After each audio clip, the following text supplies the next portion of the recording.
Summer Game Fest Playdays has come and gone, but there are a few games that I think really stuck with me and resonated with me, and I want to share what those games are so you don't miss out. All right, so without further ado, I want to jump into those. Aliens Fireteam Elite 2 was one of the games that really jumped out at me at Summer Game Fest Playdays. This is from Cold Iron Studios. They worked on the prior Fireteam Elite, and it's planning to launch summer of this year on all consoles: PC, PlayStation 5, Xbox X and S.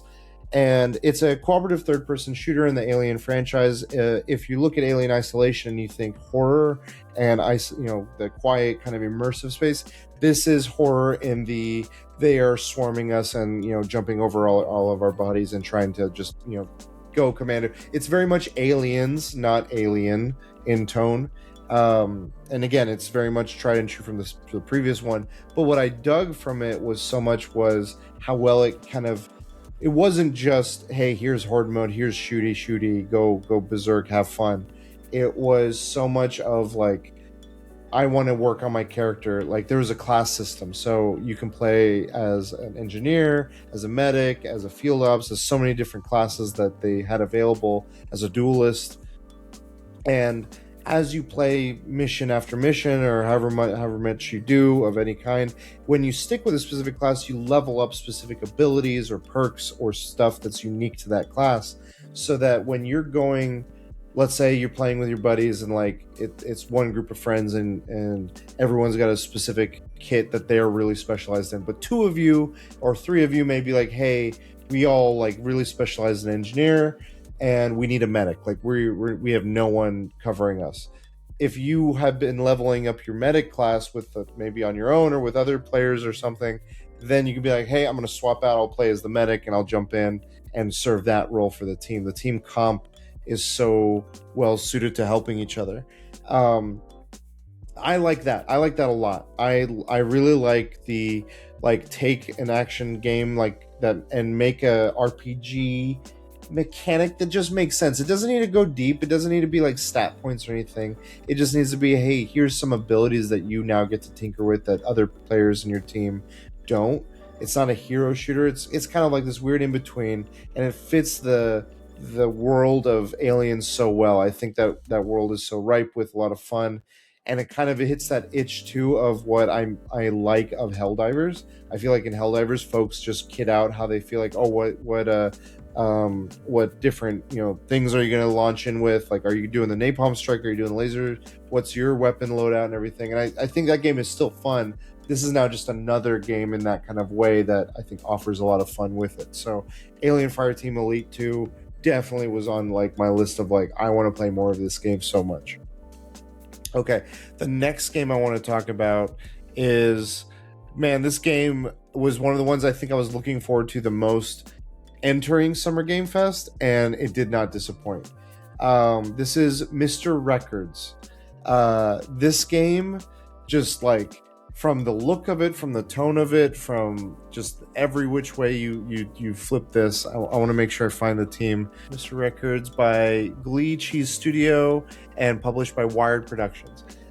It's a very casual, very indie kind of just rhythm game. By day, you're selling records as this old man with his pup in a record shop, and you're trying to match the right record for what the customer is looking for. Kind of if you know like Moonlighter, it's very Moonlighter like on that front. But by night, you're listening to new records. You've bought a few records, and you're like, oh, I want to listen to them. And when you listen to them, you get transported to this world that is that song, and it turns into this really cool music video. And so you play through the song. When you complete the song, then you can sell the record. And then when you sell the record, you make money to be able to buy more records, and the fun continues. The look, the feel, the music is all made in-house by this team. They're talented musicians, as talented as they are in game development. They're equally talented on their musical side. You play as George, and his loyal dog Buzz is with him too. I loved everything about this. Like this, again, there's a charm to it. There's a fun to it. There's like the songs are things I would happily be listening to on my own. It like had everything I loved from just rhythm games. The music is jiving. Kind of, I think mixtape hit me in one direction this year. Mr. Records hits in a very different direction. I think Sayonara Wild Hearts comes to mind. The humor has like this funny tone. Again, the art style lends itself to like a little bit of a silliness. Like he's at night, he's just in his boxers in his bedroom, listening to vinyls with a nice glass of drink with him, and you're jamming through these songs. And they're not particularly hard on the onset. They introduce new mechanics the more songs go into it, but there are hard modes of each of the songs. And I tried a little bit of one, and it humbled me. It humbled me so hard that I was like, oh, I only have a little bit of time. I don't want to spend that bashing my head against this one track. And it's hard mode, but I love the music so much that I was like, oh, I would happily replay some of these songs just to enjoy the rhythm and beat of it. But man, this game really stood out to me. I loved it a lot. So Mr. Records, look out for that. I believe they're aiming for first quarter of 2027, so I cannot wait to get my hands on this in full. All right, next up, this one hit in a very just a gut punch way that I feel like is coming. It's developed by Paper Frog. It's a game called Bub. It's a single-player narrative game where you play the story of an artist that's from the South living in New York City. And he paints and sculpts, making little worlds for people to explore, but he's losing his gift. He's sick with an ailment.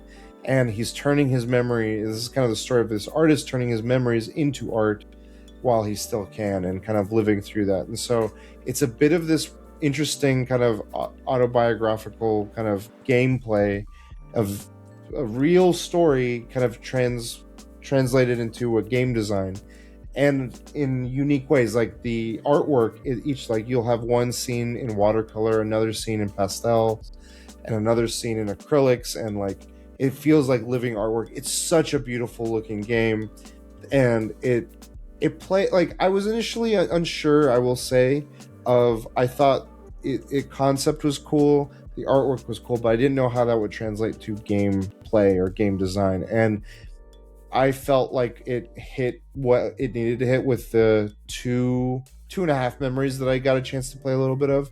The music really lent itself to each of the scenes of what it's evoking. It wasn't all somber. It was like it's a drama. Like there is a weight to it, but some moments were way more lighthearted. Other moments were way more serious in tone. It is from what they've told us, it's about a 90 minutes to 2 hour type of game. So it's a short experience, and it's, I think, right for that. Of like, you're just here to experience this beautiful like series of stories and memories, and how it can be creatively told in this space. And I think, what I love seeing out of some of these demos that you get at Playdays, and what I get a chance to see at other venues too, is these wild swings at really cool and creative ideas. And this was one of the most creative ideas I saw shown at Summer Game Fest Playdays. So look for Bub. It's coming on PC. Not sure when, but I'll try to link this stuff and share that here. Okay, the last game had probably the most addictive gameplay loop for me.